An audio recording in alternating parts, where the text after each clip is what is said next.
All the way out to the orbit of Saturn and in all likelihood beyond. It's a very large feature in our solar system. It's a pity we can't see it. Juno's the fastest spacecraft ever to venture into the outer solar system.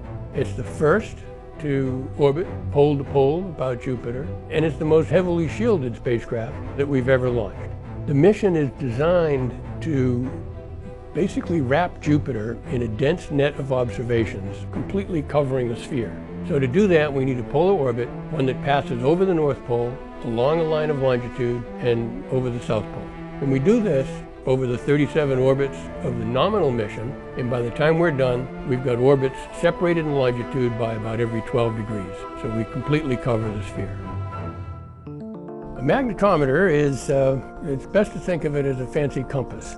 Unlike a compass that just records the direction of the magnetic field, our instrument tells you both what direction the field is in and what the magnitude is. And we can measure that very, very accurately to 100 parts per million.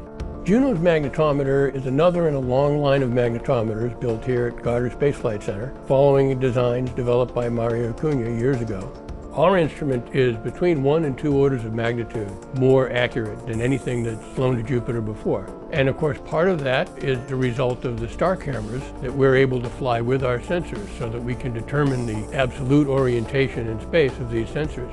If we did not know the orientation of the sensor as well as we can determine it with the star cameras, we would lose accuracy in the vector measurement. So we carry 4 star cameras with our 2 magnetometer sensors. These have to be held in the same orientation with respect to each other under very extreme environmental conditions.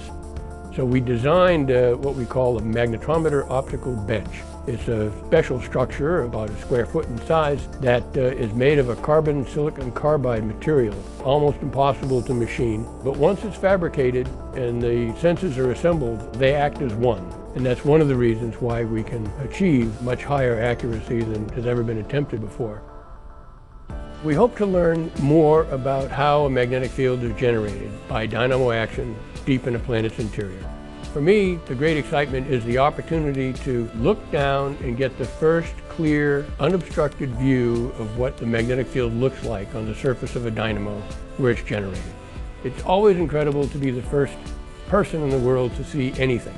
We stand to be the first to be able to look down upon the dynamo and see it clearly for the first time.